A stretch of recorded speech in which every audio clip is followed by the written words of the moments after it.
focus, if that makes sense. It sounds like an oxymoron, but we feel like we want to go after something and we're really not sure what it is. And it's very hard to catch something if you don't really know what you're aiming at. Welcome to Parenting Special Needs Live. I'm Shantae. Do you ever feel like you're stuck, or maybe you feel that you're called to do something more or different in your life? Maybe you need help to overcome those challenges and break through them to become unstuck. Our guest today has written a book to help us learn how to make this possible. I'd like to welcome Dr. Chichak, who is a physician and author of the book, A Guide to Unstuck. Welcome, Dr. Chichak. Hey, Shantae, thanks for having me. It's an honor to be here. Well, thank you. I'm thrilled to hear more about how to get unstuck, because I think our audience, parents raising children with special needs, I think a lot of times they feel, I'll speak for myself, very stuck, as far as. So anyway, so tell us a little bit about your experience and your background. Oh yeah, absolutely. Well, I was raised in the country, nothing fancy. My dad was a bus driver, and he actually had a side business where he owned a tree service business, and I worked with him all through high school and college, and just no silver spoon background. A lot of things to overcome. So it's at some point in my life, I decided that I wanted to impact more people. I wanted to help more people. So it's a long story, but I decided to become a doctor. And, I had to overcome so much to get there. And my parents were wonderful people. But, so many things that I had to overcome. I was the first person in my family to do something like that. So it was a pretty incredible thing. And, I've been practicing medicine now for close to a decade. And after helping, multiple thousands of people with their health, and such an honor to be able to do that, I decided that I wanted to impact more people on a different level. So I began to write. I started out doing a weekly kind of a devotional style email that grew and grew and grew. It's called Doc Thoughts. And as it grew, I eventually decided to publish a book that got picked up by TBN, which is an international Christian broadcasting network, and they launched it on their global network probably a couple months back. So it's been going really well. And yeah, that's kind of what connected us. The news picked up the story, and I got in touch with Parenting Special Needs and so on and so forth. But my heart is to help people. I mean, we all have dreams that we want to accomplish, and we all have obstacles that we want to overcome. And there's so many things that do hold us back. So that's a little bit about me, but it's kind of, I guess, me in a nutshell. I should mention, I'm married for 15 years with 3 kids, and life is busy and rewarding, and very thankful. Oh, awesome. So, well, and I think, so I'm interested in hearing, as I'm pretty sure many of our audience feel stuck. Yeah. So they have a lot on their plate. What would you say to a person that maybe feels like they didn't get a chance to go after their dreams, or has dreams, and still want to accomplish them, but really feel like they can't, or they're being held back? Yeah, that's a great question. And I think a lot of us would raise our hand if we were asked that, really. I mean, we tend to go after things when we're maybe late in our teenage years or early 20s. And that seems to be the season where you really kind of throw everything to the wind and go after your dreams. But then at some point, adulthood kind of kicks in, and you realize, hey, this is a lot harder than I thought it was going to be. And it is so true, but one of the things that I feel is so compelling is what do you feel is your vision and your purpose for your life? And that's where a lot of us really get stuck, kind of in almost a perpetual sort of aimless focus, if that makes sense. It sounds like an oxymoron, but we feel like we want to go after something and we're really not sure what it is. And it's very hard to catch something if you don't really know what you're aiming at. Actually, I don't know if you've heard of John Maxwell, but he's an author that I love to read and a leadership expert. And he says, if you aim at nothing, you'll hit it every time. And I love that. And it's so true. So one of the things that I think is so important is actually beginning to clarify, what do you feel your vision is for your life? What do you feel your purpose is? And you know, I know we're raising children and careers and all these things are important, but often those things, although they are incredibly important, and you heard me say I'm a father and a husband, and you know, those are, my gosh, I don't think I have to say how passionate I am about those areas of my life, but oftentimes we feel like there is something more that we want to go after. We all want to live the best version of ourselves. And somehow or another, we still feel somehow unfulfilled, even though we're pursuing those really worthy causes. So we have to figure out, what is that purpose that we're going after? And I'll tell you, you know, nobody can say, hey, this is your purpose, right? I mean, that's a conversation between you and God and you know, your spouse and so on and so forth. But I would say a couple hints to those things are things that you get really, really emotional about. You know, just speaking personally, I feel so passionate about helping people get unstuck. And I mean, that's probably an obvious statement. I wrote a book on it, but I love to see people take one step closer to what they feel called to. And that's for me. You know, for other people, it could be starting something to help in the community, or you know, you find a problem. I say things that keep you up at night, things that make you kind of want to bang your fists on the table and say, I just can't take this. There's an injustice happening here and I need to do something about it. That's a clue. That's something that gets instilled in you. And you know that maybe you don't know how to accomplish that whole thing, but you know it's an area of passion that will drive you for a long, long period of time. Well, I have to say, I know you're speaking to me right now, so that's Yeah. awesome, because I always I know we're going off topic a little bit, but not really, Yeah. because I started the magazine, you know, years ago. It's going to be almost, I don't know, 14 or 15 years ago. And I Wow. never really knew, you know, like, is this what God's telling me to do or whatever? Yeah. But I was always very passionate that parents need help. And Yeah.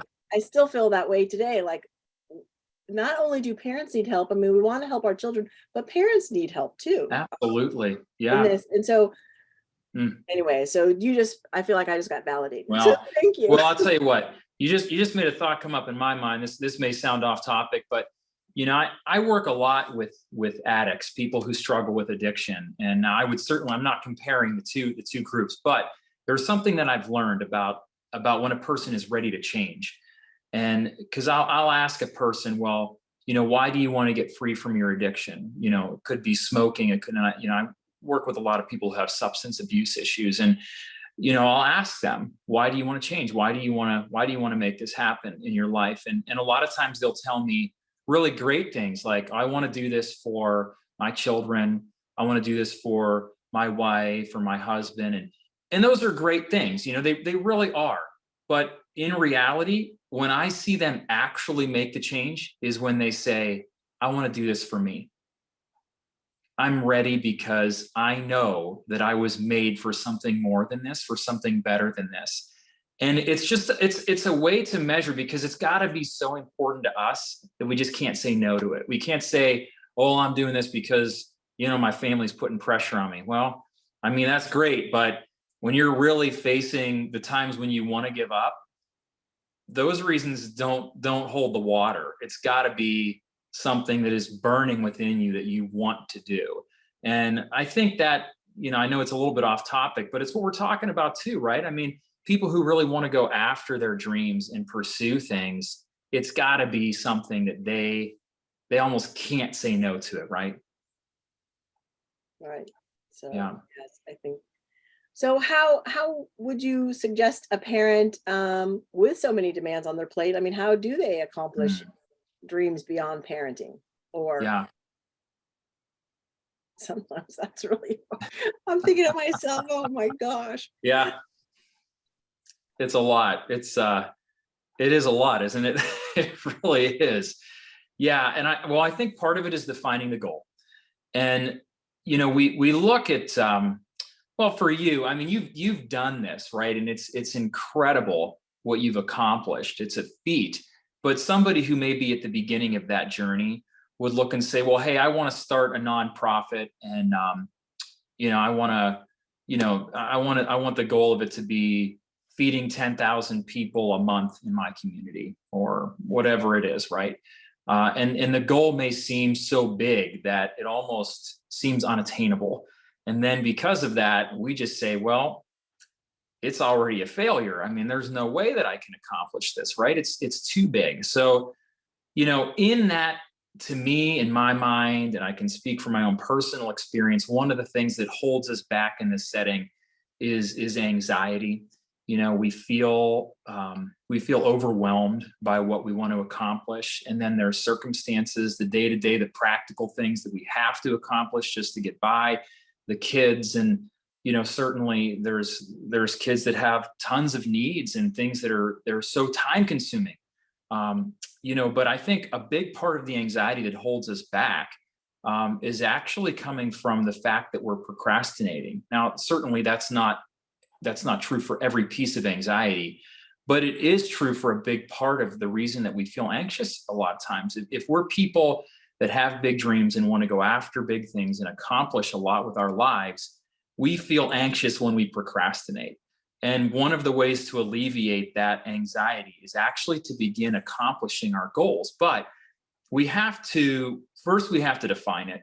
You can't go after two things at once, right? If you chase two rabbits at the same time, you actually don't catch either of them, which is kind of this horrible irony, right? But it is true. And we can attest to that in our lives. But if your goal is big, you have to break it down into daily goals that lead to weekly goals, that lead to monthly goals, yearly goals, so on and so forth. And I will say this when it comes to overwhelm. I've said this before, and I think it's really true, is that overwhelm can be a sign that we are breaking out of our comfort zone and into new territory. So as much as sometimes we almost resist that feeling of overwhelm, and I get it, it's uncomfortable, but it may actually be a really good thing, a sign of a really good thing, that we are going after something bigger, and it's normal to feel uncomfortable when we're outside of our comfort zone. The cool thing is, though, when you start to push the boundaries of your comfort zone, what used to be uncomfortable actually becomes comfortable pretty quickly. It's interesting. Well, and as you said that, it just reminded me of something. I am a huge John Maxwell fan. So, oh, great. Yeah. So just recently, something that he shared as well was about being brave. And so that kind of ties into what you were just saying, is like, yeah, how often are you brave? You're like, and I was thinking, sometimes I do probably shriek, or shy away from stuff. So it is about putting your foot out there. I'm just speaking for myself on that part. Oh, it's so true. No, I'm with you. I mean, we very quickly, we like to stay with what we know, and we like to stay with things that make us comfortable. That's just reality, and it is. But those dreams never get accomplished in that space. We really do have to push beyond it. Yeah. So how would you, how does a parent do that? Like how do they push past their comfort zone, or, yeah, how do they even open up to any of that kind of stuff, or see a different light, I guess, or path? Yeah, I think it really boils down to consistency. It's one thing that I am such a big proponent of, is that small, consistent changes, small, consistent actions will add up to something really, really big in the end. A lot of us want that huge win right away, like we want to win the lottery or something. And that's a whole other conversation. But the reality is, when we make the small changes day after day, week after week, month after month, those changes will take us to places that we could have never dreamed of being without them. And that, to me, is how we actually accomplish a lot of these goals. It's not about having the massive win in one day. And I mean, we look at the quote unquote overnight success stories, but if you hear their stories, it's really not overnight, right? It took them years and years, and then maybe they had a breakthrough moment, which got them that title, the overnight success story. But it took them years of practice and diligence behind the scenes that nobody really saw. And then suddenly they had a breakthrough. But that's where consistency leads us. It leads us to those breakthrough moments. And I think that is how we do it. That really is how we do it, Shantae. Just, we have to have the mentality that even when we're tired and our days are long, we can do something. Even if it's one thing, we can do something to get us one step closer to that goal. Well, and I think that as you're saying that, that also rings true for those, like for the goals that we have for our children too. I mean, it's the little steps, right? The little, Yeah. or because I know a lot of us are working on different things for that, for our Sure. children as well. Yeah, So, absolutely. So let's talk about like how, like, well, one of the things I know you had mentioned or something is about how do you see your life in 5 years? Like asking Yeah. us to look at ourselves that way. But I do Yeah. find it really hard to do. I Yes. find it hard to like envision, like, I don't know. I get stuck there, honestly. Yeah.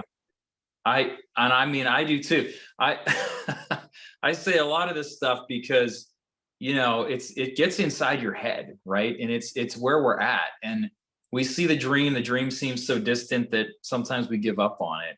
But we don't want to do that. I heard somebody say, that at some point in your life, your children,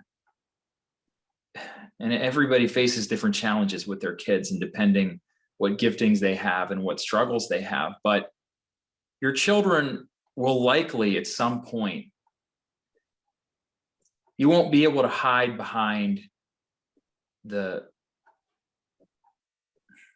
face we put on when we parent, right? You won't be able to hide behind that anymore. You won't be able to put off your dreams anymore, and your children will begin to see who you were and who you are while you're parenting them. They'll be able to have that, right? And I mean, if we look back at our lives coming up, we can see now as adults and grown people, we can see who our parents were in those moments when we were kids. And that's it's almost a little bit frightening, I think, because, we present ourselves in a way to our kids as though, I mean, none of us are perfect, right? But we like to teach as though we've seen it and experienced it and, know what we're talking about. But we don't know everything. And our kids are going to see our areas of failure at some point in our life. And one of the things that's important to me as a parent is I want, my kids, when they're able, I want them to be able to accomplish their dreams as well, whatever that looks like. And in order to do that, I feel like I have to set the best example that I can. And it requires us pushing ourselves even when it's not easy or it's not comfortable. It really does. But, when you talk about where do you see yourself in 5 years? Well, I'll tell you, one of the biggest things that determines where you will be in 5 years is the people that you know and the people that you listen to. And with listening to, I would say, books, podcasts, things like that, right? The people that we look to as mentors. I mean, we've talked about John Maxwell a couple times in this call. He's somebody that would be sort of a mentor from a distance from my perspective. I've read a lot of his stuff and I've listened to him speak a number of times. So, but it's people like that can make a big difference, that can really help you take that step. But you have to get in new rooms too, right? If you haven't had any new people in your life, new friendships, new influences in your life in the past year, it might be time to say, hey, how do I get into a new room? I'd like to meet some new people that are actually doing something really amazing. And it brings fresh insights. It brings those connections that maybe we need. And it's actually not that hard to do, right? When you start looking for the opportunities, somehow they find a way to your doorstep. All right. Well, I'm gonna have to be looking for more then, because I think Yeah. it is gonna be a little hard. But no, So what would you recommend? Joining something or going to a new event, just getting out of your comfort Yeah, zone? absolutely. Okay. All the above. So how would you recommend designing or envisioning your life, or because I really believe that for parents raising children with special needs, it does kind of, you do get stuck, and Hmm. and then maybe even you can hide behind it because you don't want to have to go out and do anything because you can just be here in your comfort zone. Um, Sure. and it's not easy always to take them or do things. Uh, so what would you recommend for kind of creating, I guess, and envisioning a different life? Mm. Maybe that's Well, not, planning for the future or whatever. I mean, however, to get unstuck from what you're doing. yeah, and I think part of it comes down to designing the vision, right? I'm definitely a person of faith, and sounds like I'm in good company there, Shantae. And Yes. the Bible talks about writing a vision and making it plain. It's very easy to abandon your vision or change it if it's not written down. But if you look at people that are really successful, one thing that you'll see that most of them, if not all of them, have in common is that they decide on things quickly, and it takes them a long time to change from that decision. So if they say, this is my vision, then they just start going after it. They just start making one step at a time to actually go after that. So you have to design it. You have to decide on what it is and then start to go after that, write it down and break it down into those small attainable goals. Look, for me, when I was authoring my book, you can't do that in a day. There's no way. It's too much. And people would say, oh my gosh, somebody authors a book and publishes and all that. Oh wow, they've just got it made. But honestly, it was small, consistent action over a long period of time that got me there. I mean, I decided that I wanted to do it, and I would actually start calendaring it, right? And that's one thing that, gosh, if my wife were on this interview, she'd probably be jumping up and down right now. We're really big about using our calendar, and we have a little saying in our home that if you don't put it on the calendar, it won't get done. And that's so true for most of us, right? So I actually go so far as to calendar, hey, this is my writing night. So I'm going to take an hour and I'm going to write. And that's what I'm going to do. Nothing else, put all the distractions aside. And now in that one night, do I have a new book written, or, did I change the world? Of course not. But over time, that builds to something really bigger than just that one thing that you did. So it is that, but we get so stuck in the overwhelm that it's very hard for us to make any progress. But yeah, it's a small attainable goals, and it's just consistently working on them. Wow. Well, is there anything that I didn't ask that you would like to share about? I would just say, go all in, go after your goals. I mean, at some point, we won't have the chance to do that, right? And I think it's really important that we live the best version of ourselves that we can. So go after your goals and go after them hard, and just be so thankful. I mean, we're just coming off of Thanksgiving, right? At least when this is being recorded. And goodness gracious, it doesn't take long to look around your life and find so many things to be thankful for. So even in the midst of difficulty, frustration, overwhelm, all those things, make sure to have a space for gratitude too. Yeah, no, thank you so much. So, um, I'm gonna probably sign off there. Your book, they can find it on, you said Amazon, and Yeah. where Yeah, books are it's sold. available Amazon and Barnes and Noble as well. Will be Okay. great places to look for it. It's Guide to Unstuck. And the subtitle is A Doctor's Advice to Answering God's Calling. Okay. And then they can find Doctor Thoughts, or is that what you said too? Or was Yeah, Doc Thoughts. Yeah, Doc Thoughts? I would say the easiest way to get connected with that is if you Google Linktree Doc Thoughts, DOC Thoughts. That'll bring up a link to my Linktree, and then you can sign up for my weekly email there. All right. And are you still doing that? Oh yeah, yep, yeah. It's definitely active, and new stuff coming out every week. Oh, that's awesome. All right. Well, listen, it was wonderful speaking with you. I'm excited to be able to share this. We're going to probably air it closer to the new year so that Sure. hopefully people can start thinking about becoming unstuck and taking small steps to achieve their dreams and, their life. So thank you so much for being with us. Thank you all for joining us today and being with us on Parenting Special Needs Live. And in case no one has told you, you're doing a great job. Be good to you, and we'll talk to you soon. Bye.